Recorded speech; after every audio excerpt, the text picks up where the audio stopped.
Hello everyone, welcome to our Let's Play series of Torment, Tides of Numenera. This is Colonel RPG as usual, and I'm very happy that you chose to join me today as we mess around with this little cat again. I don't think anything is gonna happen, everything is again, so let's not. So what we are doing today is going up there, and we have this little minim over there, that's gonna take us there, and we're gonna finish up the last of the exploration. I think that the red minim that we got before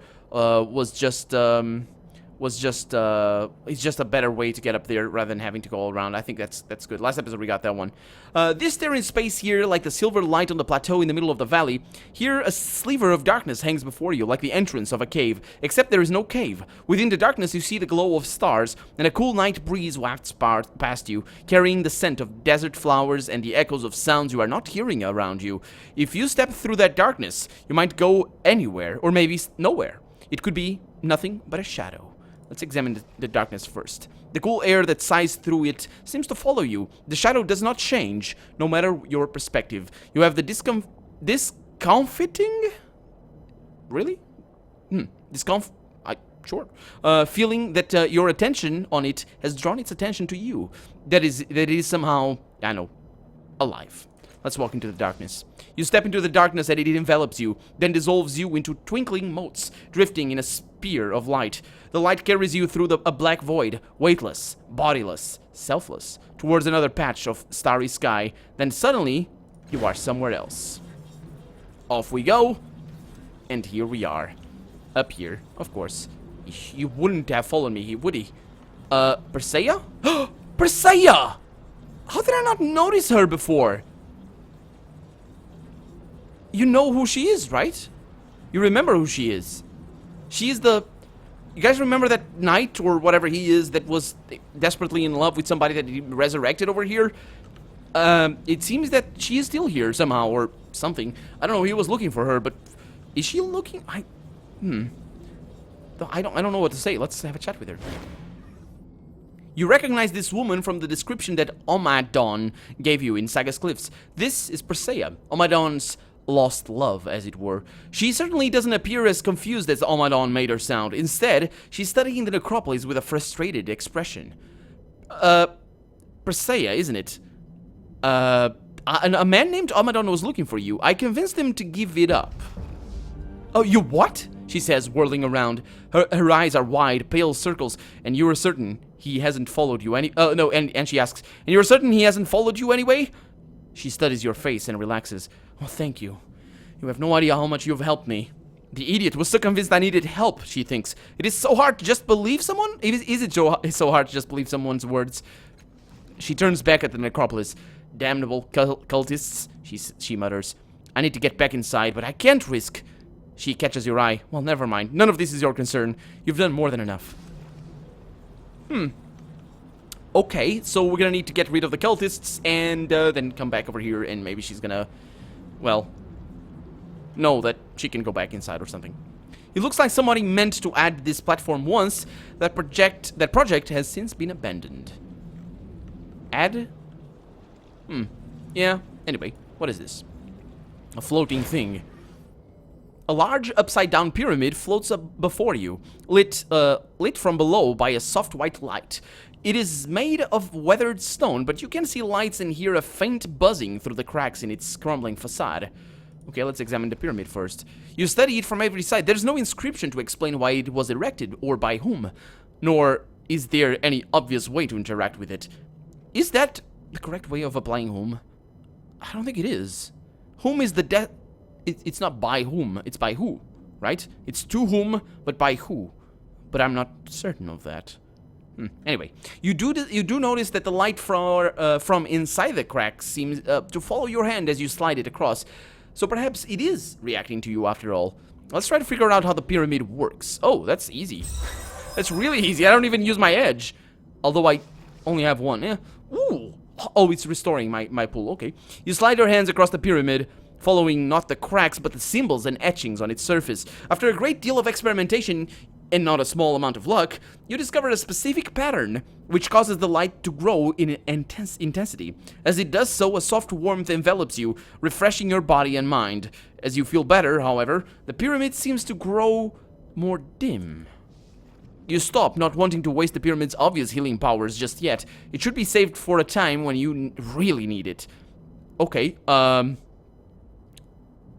let's leave the pyramid, I guess. Oh, there's a thing over here that I was gonna miss. And it is 19 shins. Not too bad. That's like 20% of a plastic surgery or something like that. These guys are probably gonna mess with me or something. Let's see. Can I click on that?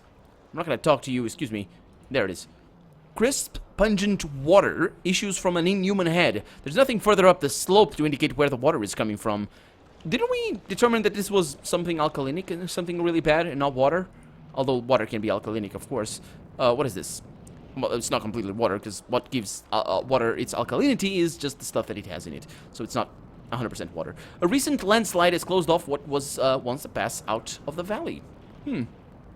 These packs are leaved out of. Do you ever think before you do any of the things you do? Never. Thinking slows your mind. Always act before thinking. And then, act again. If you do it right, you'll never have to think at all. Well, if you're doing wrong, you probably won't be able to think again. These packs are leaved out of, but appear ready to leave at a moment's notice. They smell faintly of herbs and ozone, and she is saying something that she needs to find a way out of here. So these might be the cultists. I say she, but let me zoom in and see what we're talking about here. It's a guy. Very lanky guy as well. Or, I mean, it could be a girl, for all I know. I mean, just, anyway.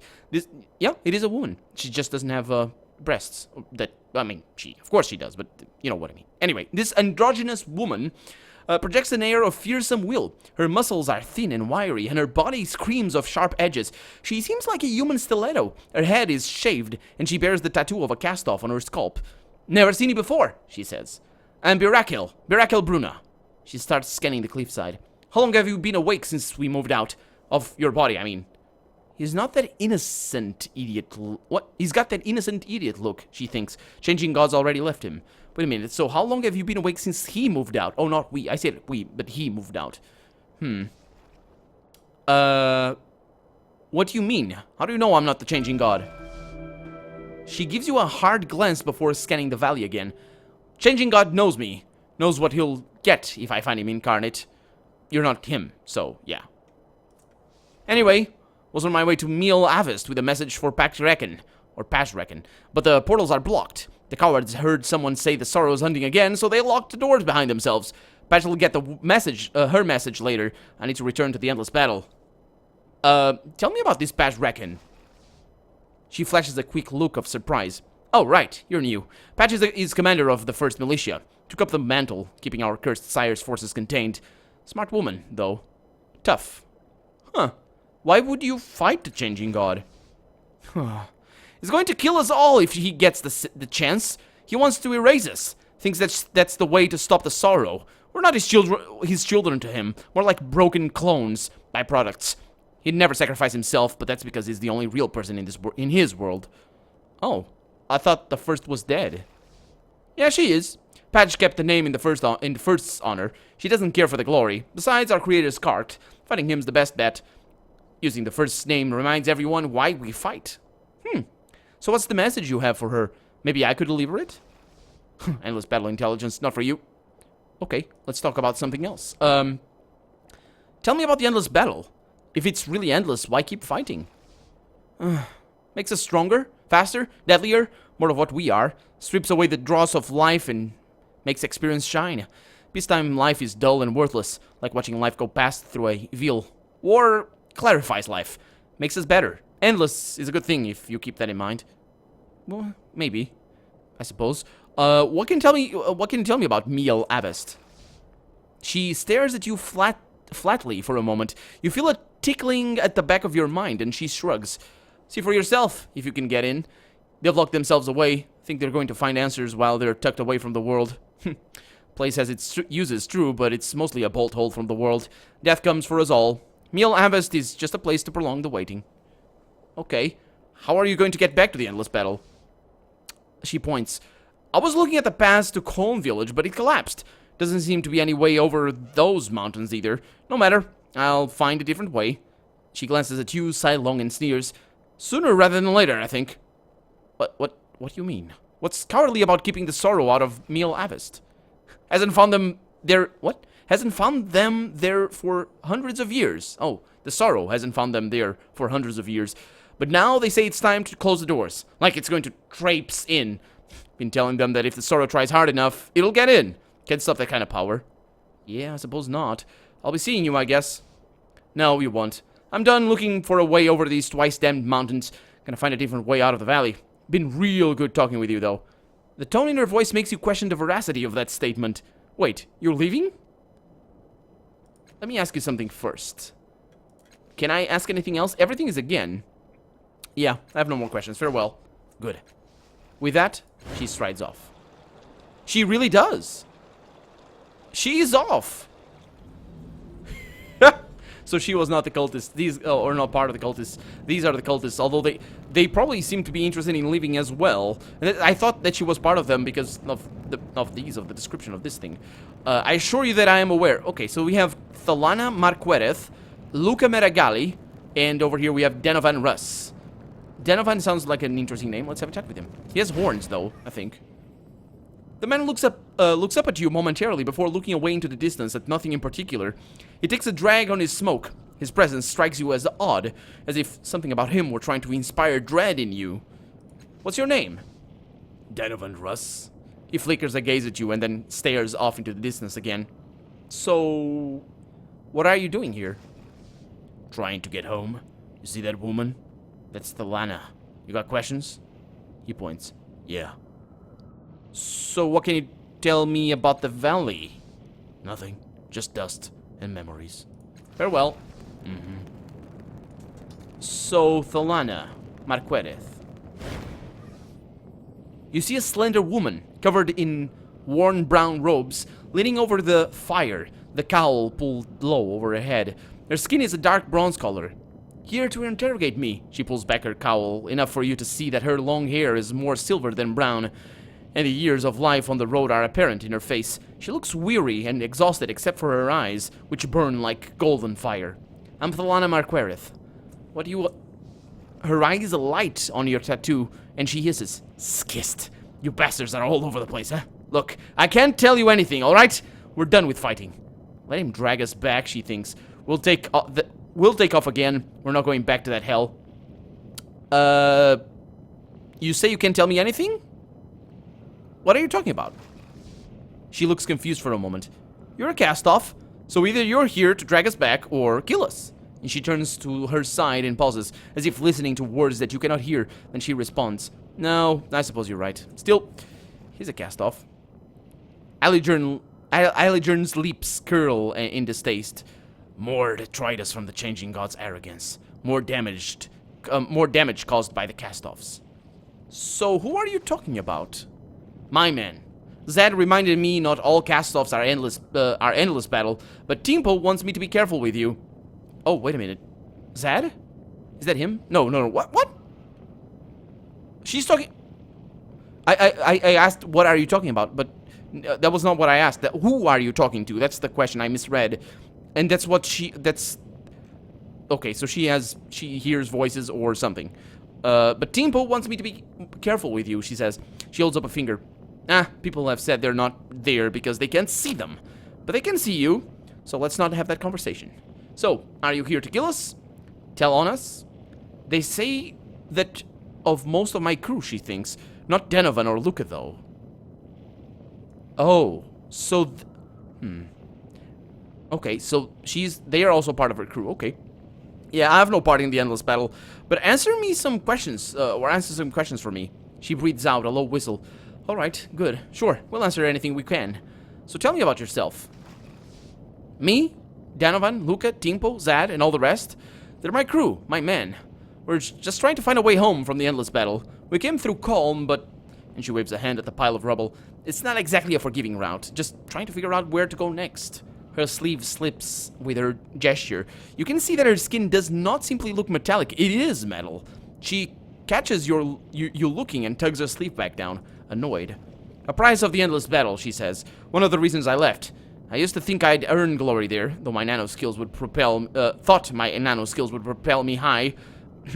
Only room in that exalted air is for cast-offs. The rest of us bleed while you lot laugh. That's why we got out. Okay, so what are you doing here? Camping, trying to figure out our next steps. Came through Coln with reluctance and decided it wasn't the best place to plan. Thought we'd get a clearer perspective down here. Instead, there's some sort of cult war going on. We've got to leave sooner rather than later. And she nods her head, and as if receiving compliments from an unseen audience. I only see Donovan and Luca here. Where are Timpo and Zad? She closes her eyes and pinches the bridge of her nose. If you can't see them, it's no fault of mine. Frankly, they're lucky they don't have to talk to you. So, sure, what can you tell me about the endless battle? Oh, no, it's too much horror. She shuts her eyes tight and shakes her head. When she opens them again, her eyes are cold. You want to know about the endless battle? Talk to my crew. Hear it from those who ran. Why they ran. Then maybe I'll tell you what I think. Why won't you talk to me about the endless battle? Because it's not worth relieving. Talk to my crew if you can get their stories. I'll give you mine. Okay. Looks like you've been resting here for a while. Is it safe? She chews the question over a while and then shrugs. Well, it's safe for us. For you? She eyes her companions and they give a slight nod. We can make it safe for you. It'll cost, though, 100 shins. Okay, yeah, forget it. Okay, I'll, farewell. Aye, for now. Let's have a chat here with... No, Allergen, no. Yeah. I want to talk to the other guy, Donovan, and see if I can get his story out of him. Thalana said you're deserters from the endless battle. He stops breathing. The smoke falls from his nerveless fingers, and his face goes slack with terror. He starts shaking, and a single sob breaks from his throat before he snaps back to reality. The flat expression settles back onto his face, and he picks up his dropped smoke. He takes a deliberate drag, and only then his tension eases. No. No? Huh. Timpo, Zad, oh gods, Brashieth? Why? Can't you tell me anything about the endless battle? His breath itches, but he controls his reactions this time. No. See it yourself. I suppose I will, eventually. Hey, Luca. Haven't met this guy. Yeah, he does have something in his head. It's not horns, it's just something. It could be his hair, I suppose. The man is busy reading a strange device, an elegant square of some kind of metal. Odd letters and images flash by on a reflective screen embedded in the square. When you draw near, you notice that the device is plugged into his arm with a long silver wire, and one of the man's eyes is mechanical. Greetings! His voice is kind, though it buzzes like a rattling sheet of synced steel. I am Luca Meregali. He gestures with a book. Sometimes I read in the older tongue. I uncover greater knowledge this way. For instance, his metal eye stutters and clicks, and a tiny voice emerges from the pad. The formal education of young begins in utero with nervous system uptake inhibitors and microwave transmissions to the developing fetal brain. He clicks it off. You see, I do not know the species to which this refers, but I begin to know of them. No, you don't, because if you can't define what them is, then you can't know of.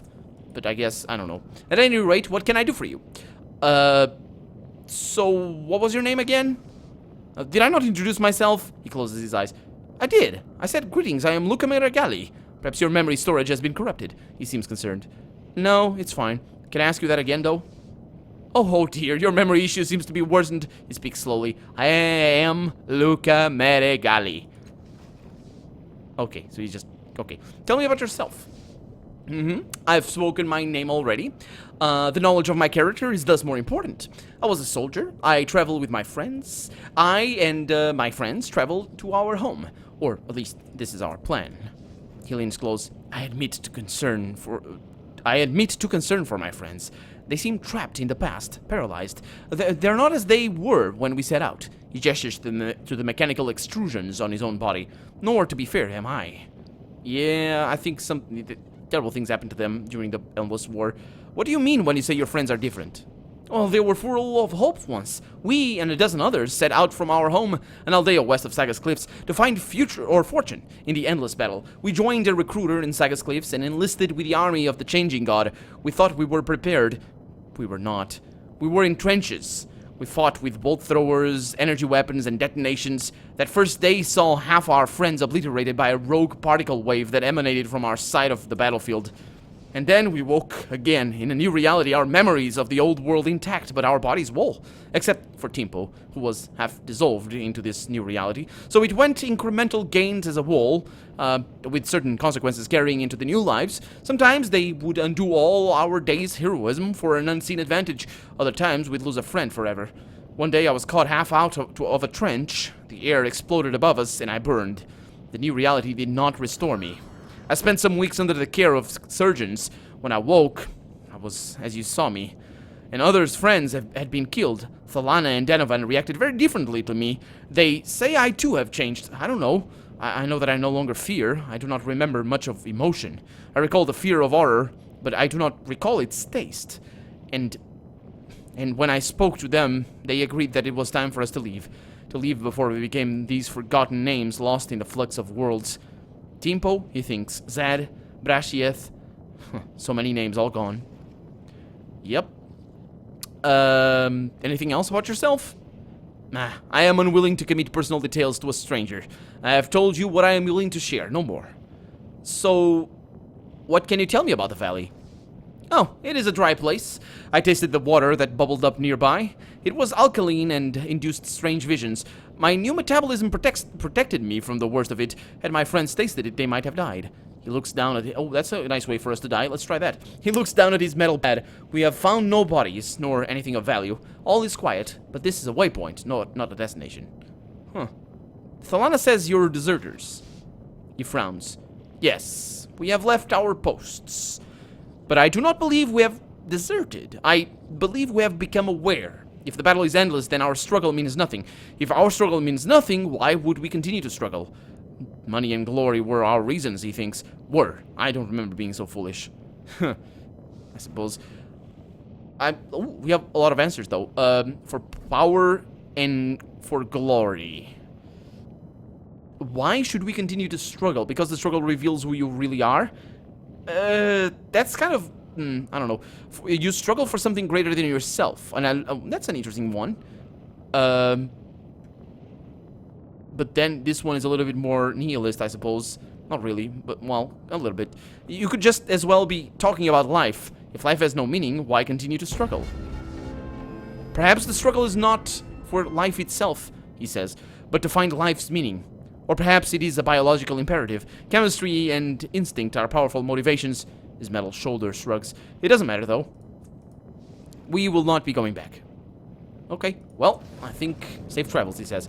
I think we know everything there is to know about those guys. Let's have a chat with Thalana. Back again. What do you want? Well, I've talked to Luca, and I tried to talk to Denovan about the endless battle. Huh, good enough. They were normal people once. Ordinary, thrill-seeking kids. Look at them now.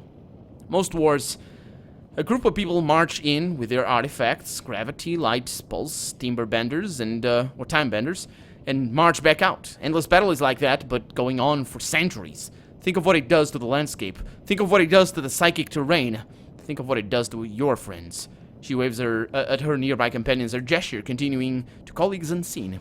And when you're vermin to the people who run the war, when you got no hope to survive, and you can feel realities collapsing around you, when you see wormholes open up and monsters walk out through, when the air is toxic and the ground melts and you feel your mind assaulted, but it's not personal. It's not someone who wants your destruction in particular. You're just inconvenient to them. Your death is another number, a way to measure their success. It's hell, a business like hell. And you did it, cast-offs. You should stop if you wanted, but you don't. Or maybe you don't care. I mean, when you've made statistics of your enemies, faceless foes whose existence you can erase without qualm, you're not just hurting them, you're hurting yourself, the way you see the world. Soon everything is conflict and pain. All that matters is your success, and you've killed yourself, and you don't even know it. She wipes a tear away. It ruins everything. Everyone it touches. Yeah, I personally kind of figured that. My character didn't. I kind of figured that was what the Endless War was all about. I will see you later, I guess. For now. Yeah, let's get out of here. Let's get out of there, and let's go to the other machine. Can I talk to Persea? Maybe the cultists are gone or something? I don't think so. Yeah, she's just muttering. I think I need to get the cultists out of the machine. The other machine. So, It's easy and fast, because we just take this shortcut over here, if I can click it, of course. There it is, press 1, step into the darkness again, and off we go. And then we go through here. Right? Yep. Off we go. And, then I need to activate the other machine. Okay, so we have a few notes, a few things. I'm gonna go with the 1254 last. I'm gonna go with the 4135, because it's the one we got from somewhere. I think, I don't know where, but now guys, excuse me, I'm gonna use the machine, so I'm not even sure what's gonna happen. Ooh, oh, there's only 5 digits. Oh, that's kind of, that makes it kind of simple. Then there's not that many rooms though. That's how many rooms are there? There's 5 times 5, there's 25 rooms, so we could go through all of them. Let's go 111, I guess. If it's only 4, right? No, it's 5 times 4. How many? No. It would be 25 rooms if there were only 2 digits. As it stands, it's 25 times 5, which means it's 125. So we're talking about roughly 600. No, we're talking about 625 rooms. Okay, so that's not that many, but still. When the 4th hexagon illuminates, a field of energy forms around you. A tight, sucking sensation pulls at your gut. Then suddenly, you are somewhere else. Okay, so this room is not one of the rooms that we got. It's just 111, and this might actually be a specific room because it seems simple that people would come here. This is the hexagon machine. What is this? Dark Henderson. Matthew Michael. Or Michelle. Oh, are these backers? Stefan Dexid Groot. Yeah, these are backers, aren't they? Royd, or, yeah. Let's see what this is. Is it gonna tell us a lot? Oh. Saved the women, loved the men, stabbed in the heart, and never woke up again. Jennifer Umbrell. So these are just... Yeah, I think these are backer things. There's a lot of them. They all look the same. There's another one down there. The console here is similar to the one in the Necropolis entrance. There are 5 buttons, each with a number carved into them. Did the memorialists carve these numbers in every tomb? But there are additional buttons as well. 6 edge buttons surrounding the carved ones are lit. Each of these has an arrow scratched into it, pointing away from the center. The small X in the center is glowing as well.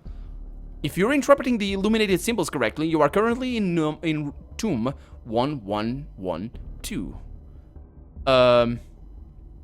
So press one of the buttons with an arrow on it. Let's try that. The outer 6 glowing buttons frame the inner segments, one button and signed with each side of a hexagon. Each one has an arrow etched into its surface, pointing outwards. Bottom right. See if I can get to there and then down. As soon as you press the button, a field of energy surrounds you. You feel the same tight sucking sensation at your gut. And then, I want to see if it's the same area, the same thing that we saw before. No, it's different. We really were over there. We're over here.